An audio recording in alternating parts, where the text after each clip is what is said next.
দেশবাসীকে জানাই বিজয়ের রক্তিম শুভেচ্ছা।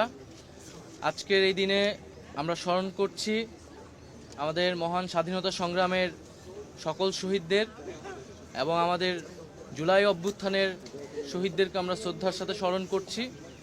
1971 সালের স্বাধীনতা সংগ্রামের মধ্য দিয়ে বাংলাদেশ বিশ্বের বুকে একটি রাষ্ট্র হিসেবে আবির্ভূত হয়, আমাদের স্বাধীনতা অর্জিত হয়।